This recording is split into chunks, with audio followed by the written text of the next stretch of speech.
Whether you're a born and raised Arkansan, lived here for 30 plus years, or recently arrived to the natural state, this place we call home has a rich, diverse, and unique history. Since the website was launched in the mid-2000s, the staff of the Encyclopedia of Arkansas has tried to make sure that the story of this place is documented in an accessible digital format. This free resource has almost everything you might want to know about the 25th state, and the EOA staff are in the habit of finding the most fascinating of those stories to tell. The Cal's Encyclopedia of Arkansas launched in 2006 with 700 entries and 900 pieces of media. In 2019, we switched platforms from the original proprietary website to a newly designed WordPress site. In August 2022, we undertook a further redesign of the homepage, search function, and user experience features. You can stop by the EOA for tidbits like This Day in Arkansas History and Photo of the Day, as well as trending entries and what's been newly updated. And here's a hint, we're updating all the time. We have over 7,000 entries. We're often compared to Wikipedia, but the difference is that our entries are peer-reviewed and professionally edited. Anyone can write for the Encyclopedia of Arkansas, but all entries are reviewed by other scholars, fact-checked, and edited for grammar and spelling. We have entries on every incorporated community, hundreds of unincorporated ones, and we're always seeking more. We have entries on government officials, from those who served in Congress to Arkansas constitutional officers to individual state legislators, even significant sheriffs, mayors, and county judges. Civil rights organizations from the national level, such as the NAACP, to the local level, such as CLOB, Council for Liberation of Blacks. We have military events from the Civil War, ranging from major battles in Pea Ridge down to the small local skirmishes. If someone in blue and someone in gray met in the woods between 1861 and 1865, we probably have an entry documenting it. And the natural environment. Birds, fish, mammals, but also fungi, lichen, fern, jellyfish. And we are always developing more. Developing entries on every film set or filmed in Arkansas, as well as every book, television show, and even individual episodes set in the state. Search for X-Files. We are used by government agencies and officials, students, media, genealogists, historians, local and national. Users have come from every continent, including Antarctica, and more than 230 countries. We have over 175,000 users each month. And boy, do we have media. We have over 17,000 pieces of media. We have worked with archives, libraries, museums, and universities around the state and the country to make sure that the Encyclopedia of Arkansas has visual images to illustrate our entries. But there is always more to find. We rely on everyday citizens to help us locate photos.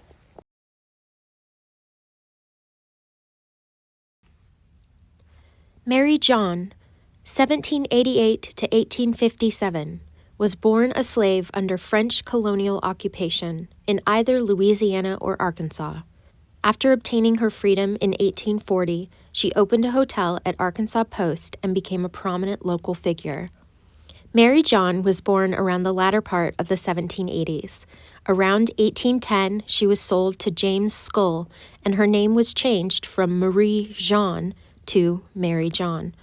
For the next 30 years, Mary John worked as a slave while also laboring for her own benefit until she was able to save enough money to purchase her freedom from Skull, which she did on September 13, 1840, for the same amount he'd paid for her, $800.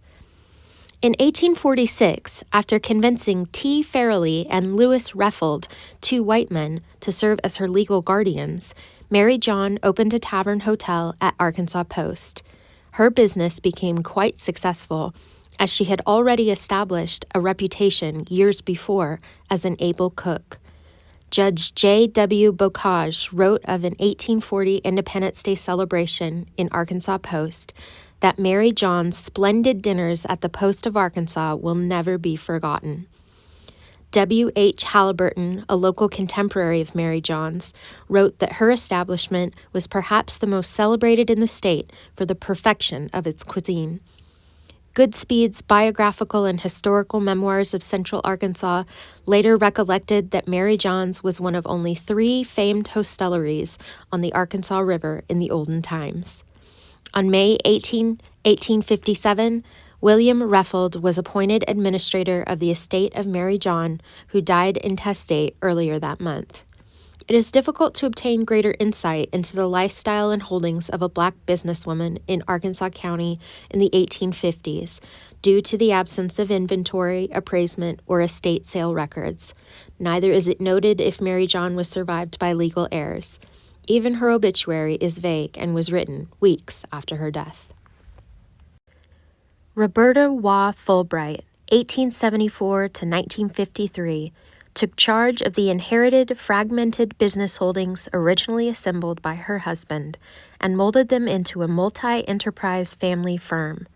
She emerged as an influential newspaper publisher, columnist, bank president, successful business owner, and civic crusader in Fayetteville, Washington County. Roberta Waugh was born in 1874 in Missouri. Waugh married J. Fulbright in 1894. They began their married life in Missouri, where her husband owned a bank and other ventures. She worked with him in the bank when needed.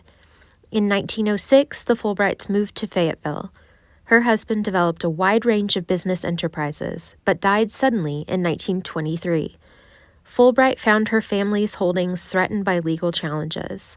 These businesses included 2 Fayetteville banks, a hotel, a newspaper publishing company, a small railroad, and lumber, mercantile, and grocery businesses. Fulbright solidified the family holdings under the umbrella of the Fulbright Investment Company. At various times, she served as an officer in Phipps Lumber Company, Fayetteville Ice Company, holder of the local Coca-Cola franchise, Fayetteville Mercantile Company, Citizens Bank, and the Bank of Elkins. In 1936, she was one of 3 female bank presidents in Arkansas. Fulbright's most active role was as publisher of the Fayetteville Daily Democrat, later the Northwest Arkansas Times. She wrote a column called As I See It. She campaigned for a new hospital, a boys' club, and a library. She also successfully used her influence to oust corrupt politicians. Some said that Fulbright's support of Governor Carl Bailey and friendship with his mother caused Bailey to suggest Fulbright's son, J. William Bill Fulbright, for president of the U of A, after which he pursued a successful career in the United States Senate. In 1946, Fulbright was named Arkansas Mother of the Year. Fulbright died in 1953. The Arkansas Gazette called her a tireless, strong woman who was the matriarch of the town. Sybil Jordan Hampton, born 1944, has served as a higher education administrator, leader in philanthropy, and political advisor during her career. She was inducted into the Arkansas Black Hall of Fame in 2005. Sybil Jordan was born in 1944 in Missouri. Jordan grew up in Little Rock, Pulaski County under the Jim Crow system of racial segregation. In 1959, she was a member of the second group of pioneering Black students to integrate Central High School, following the Little Rock Nine. While growing up in Little Rock, she attended Bethel African Methodist Episcopal AME Church and observed her parents' civil rights activism as members of the NAACP. Upon graduating from Central High School in 1962, she received the National Service Scholarship, the Fund for Negro Students Supplemental Scholarship, and the Freedman Scholarship. Jordan earned a bachelor's in Indiana, a master's of education in Illinois, and a master's and doctorate from the Teachers College of Columbia University in New York City. She married educator Alfred Hampton. Throughout her career, Sybil Hampton served in leadership roles at various universities in Texas, Wisconsin, and New York. In 1996, she returned to Little Rock to serve as president of the Winthrop Rockefeller Foundation. Hampton used her position and influence in philanthropy to provide opportunities to those disenfranchised based on race and economics. She retired from the foundation as president emeritus in 2006.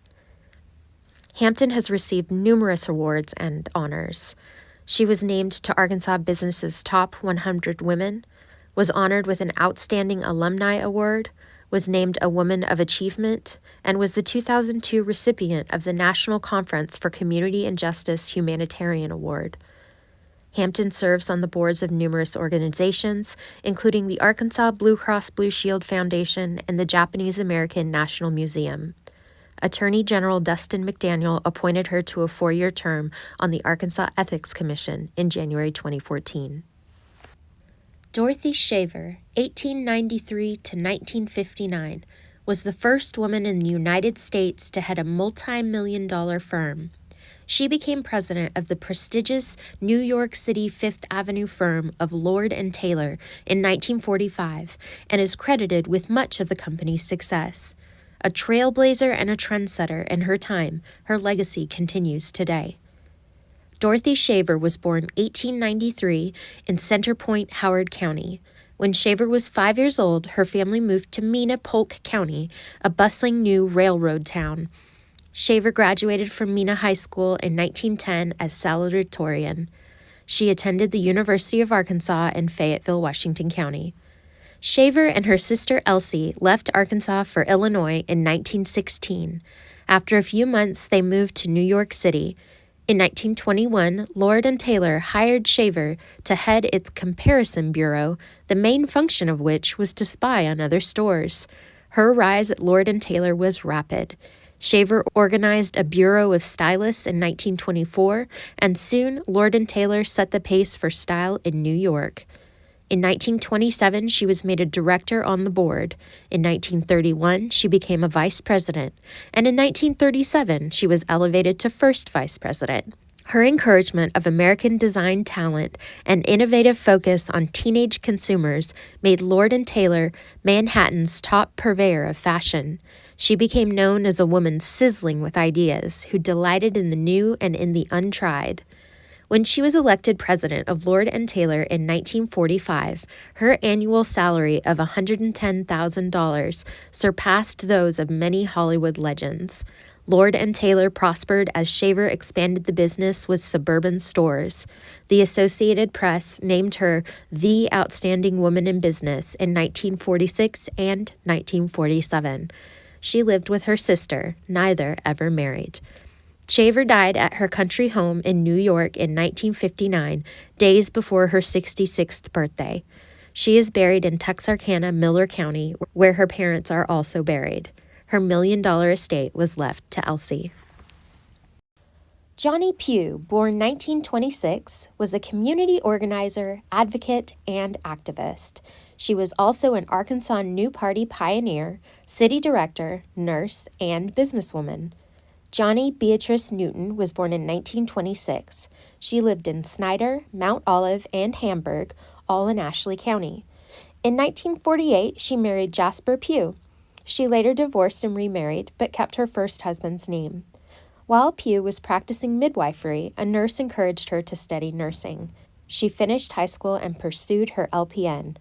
During the Hamburg and Crossett school district consolidations of 1953, Pugh became the first woman school bus driver in Ashley County. In 1958, she graduated from high school and relocated to attend the Little Rock Vocational Nursing School. During her nursing career, she worked at a variety of centers and nursing homes. She also worked on the St. Vincent Women's Advisory Board. In the 1970s, Pugh and her neighbor Gloria Wilson were eager to advocate for low and moderate income families and the elderly. Their first program dispensed furniture to needy families, a $1 million program administered by the Arkansas Department of Public Welfare and the Association of Community Organizations for Reform Now, ACORN. Pugh and other members worked to address deficiencies in neighborhood services, transform citizen action, and force improvements in traffic control, garbage services, school lunch programs, and free tax assistance. During the time Pugh was the state chairperson, Acorn advocated for sick day pay, child care assistance, and raising the minimum wage. In 1998, as a new party member, Pugh was elected to represent Ward 1 on Little Rock's board of directors. She revitalized several lots in the Little Rock inner city area, supported increased wages for library employees, and invested in the city's southern and eastern ends. Pugh and the new party addressed issues like lack of fair housing options, police brutality, gangs, and racial intolerance. Pugh has received many awards from secular and religious organizations. She has also been the subject of documentaries. Mary Ann Ritter Arnold, 1927 to 2017, became president of E. Ritter and Company, one of the most successful family-owned businesses in the state. The company, established in the early 20th century by Arnold's great-grandfather, Ernest Herman Ritter, Jr., and based in Marked Tree, Poinsett County, distributes agricultural supplies and telecommunication services throughout parts of Arkansas. Mary Ann Ritter was born in 1927 in Tennessee. She attended private school and college in Missouri, where she met and married Sidney Arnold. Her husband attended med school at UAMS. The Arnolds lived in Prairie Grove, Washington County, Little Rock, Pulaski County, Alabama, Tennessee, and Marked Tree, Poinsett County. In 1976, the president of E. Ritter and Company died. The fourth generation of the family weren't old enough to take over, and the third generation cousins were all women. Arnold made her pitch. Although she had no formal training, she'd sent a husband through med school and done all the budgeting to raise a family. She assumed the presidency. Like her father, who had also served as company president, she believed the future of the company was closely tied to the success of the town, and she promoted both. During her tenure, the company continued to grow. In 1992, her oldest son assumed the presidency, and she became chairman of the board. In that position, she served as the company's representative to numerous organizations and councils. She also worked closely with congressional delegations on agriculture-related issues. She received an appointment from President Bill Clinton to chair the Arkansas Agriculture Stabilization and Conservation Service. She was inducted into the Arkansas Agricultural Hall of Fame in 1998. In 2013, Marked Tree's mayor died, leaving the position vacant. Arnold ran for the position in a special election and won, becoming their first female mayor. She also got reelected. Arnold was an inaugural inductee into the Arkansas Women's Hall of Fame in 2015 and died in 2017. Charline Woodford Beasley Person, 1876 to 1951, ran a 5,000-acre cotton plantation in Miller County after the death of her husband. Person was an active community and church leader, helping build the community church in Garland, Miller County, and steering her hometown through the Great Depression. Charline Woodford Beasley was born in 1876 in Louisville, Lafayette County. She married Levin King Person Jr. in 1893. In January 1911, Levin Person died suddenly from a stroke. His death forced his wife to run the family business. By 1914, Charline Person was heavily in debt, the property was run down, and her workers were going hungry. However, with prices rising during World War I, Person began making money in the cotton trade. By the mid-1920s, she had more than 100 families working for her, including white, African American, and Mexican laborers. One representative of the St. Louis Southwestern Railway Company, aka the Cotton Belt, said she was the most successful woman on the Cotton Belt system. In February 1926, Person was featured at the Women's National Exposition in St. Louis, Missouri. Person attended the exhibit as the Cotton Belt representative, the only woman from Arkansas so chosen. It was reported that Person was doing $500,000 in business each year. She was called a woman of dynamic force and wide influence, and the most prominent woman cotton planter in Arkansas. The Person farm was extensive, but Person also ran a general store in town. In addition to her cotton land, she had property devoted to timber and pecan trees. She also ran a ferry across the Red River from Garland, was president of the Garland Levee District, served as secretary of Drainage District No. 2, was a majority stockholder of a cotton gin, and directed the Bank of Garland. She assisted Henderson Brown College when it almost closed due to lack of funds, and was also active in the Red Cross. Person died in 1951. In 1984, Person was chosen to be featured in an exhibit titled Women of Arkansas at the World's Fair in New Orleans, Louisiana. This was a springboard for a larger exhibit on women at the Arkansas Sesquicentennial Celebration in 1986. Verna Cook Garvan, 1911 to 1993, was one of the first women in Arkansas to own a construction manufacturing business and was the benefactor of what is now Garvan Woodland Gardens in Hot Springs, Garland County. Verna Cook was born in 1911 in Texas. She often accompanied her father to work. In 1916, her father moved the family to Malvern, Hot Spring County, to manage the Wisconsin and Arkansas Lumber Company. Malvern Brick and Tile was also purchased by Verna's father, who later served as a board member of what is now the Malvern National Bank. His land and business investments were transferred upon his death to his wife and daughters, but administered by Verna. Cook grew up in Malvern but attended a prestigious Washington, D.C. girls' school. She married Alonzo Bernard Alexander in 1934. Their son died in 1954, and the marriage ended in 1956. Cook moved permanently back to Arkansas and actively pursued her business interests. She became one of the first female chief executives in Arkansas. In the late 1950s, she met Francis Patrick Garvan Jr., and they married in 1960. The Garvans lived in Hot Springs while planning a home on the site that's now Garvan Woodland Gardens. She was gardening there and eventually planted hundreds of species of ornamental and native trees and shrubs. When Patrick Garvan died unexpectedly in 1975, plans for the home were never realized.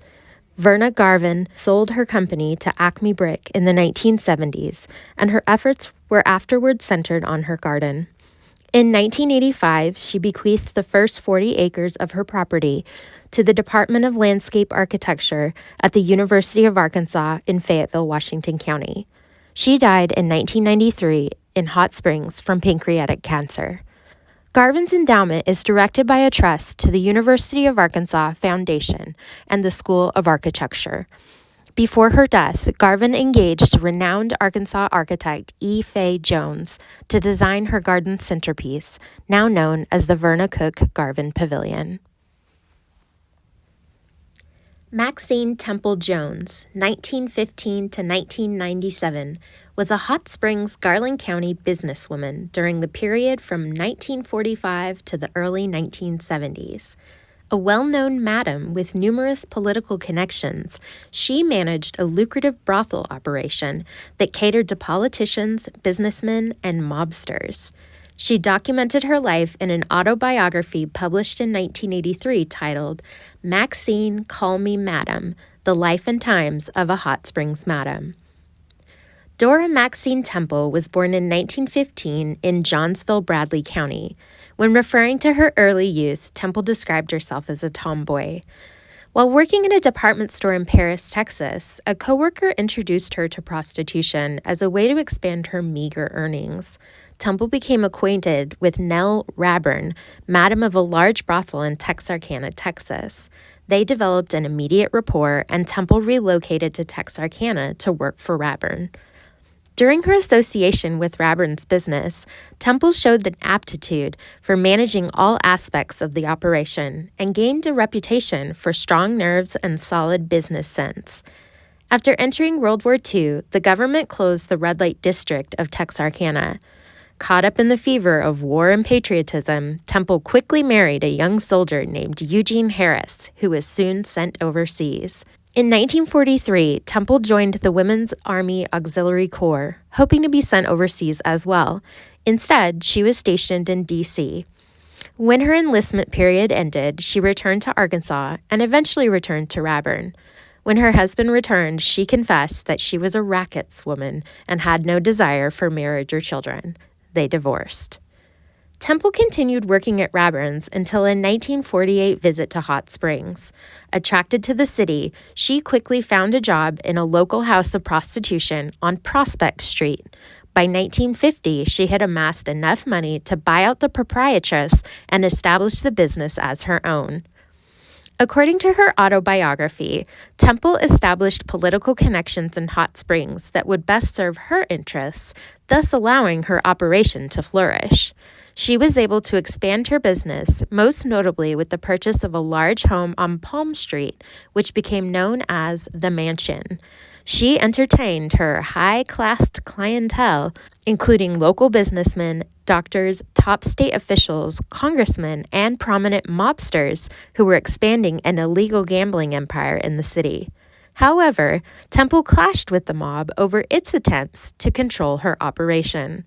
She continued to be harassed by the mob and law enforcement agents under its influence. In 1963, she was arrested and sentenced to 2 years in Cummins Prison, which housed female prisoners at that time. After her release in 1965, Temple returned to Hot Springs. With a loan from a friend, she purchased the Central Avenue Hotel. She married a second time to Worth Gregory and later a third time to Edward Jones. Both were criminals who drained her finances. Shortly after Jones's death in 1971, she closed her remaining businesses and relocated to Little Rock, Pulaski County for a few years before retiring to Hot Springs. Seeking peace of mind and to set the record straight concerning corruption and politics in Hot Springs, she published her autobiography under the name Maxine Jones, documenting her life as well as the political system she encountered as a businesswoman in Hot Springs. Jones died in Warren Bradley County in 1997. One of her former business locations, the Central Avenue Hotel, was renovated in 1989 and reopened in 1991 as Maxine's Coffee House and Puzzle Bar. Gloria Cecelia Ray Karlmark made history as a member of the Little Rock Nine, the 9 African-American students who desegregated Central High School in Little Rock, Pulaski County in 1957. The world watched as they braved constant intimidation and threats from those who opposed desegregation of the formerly all-white high school. Gloria Ray was born in 1942 in Little Rock. Ray was a 15-year-old student at all-black Horace Mann High School in Little Rock when she registered to attend the all-white Central High for her junior year. The 9 were harassed daily by white students at the school. Ray was tormented by one white student in particular who called her names and bumped her several times, once knocking her across the floor. Unable to attend high school in 1958 during the lost year when all of the high schools in Little Rock were closed, Ray moved with her family out of state to Kansas City, Missouri to finish her high school education. Following high school, Ray attended Illinois Institute of Technology and received a Bachelor of Science degree in chemistry and mathematics.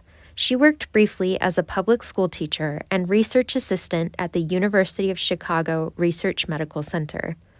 Ray married Krister Karlmark in 1966, and in 1970 she joined International Business Machines, IBM's Nordic laboratory in Stockholm, Sweden, where she worked as a systems analyst and technical writer. Karlmark graduated from a school in Sweden as a patent attorney, and from 1977 until 1981 worked for IBM International Patent Operations. From 1976 to 1994, Karlmark founded and was editor-in-chief of Computers and Industry, an international journal. In 1994, Karlmark went to work in the Netherlands for Philips Telecommunications and later for Philips Lighting. She and her husband have 2 children.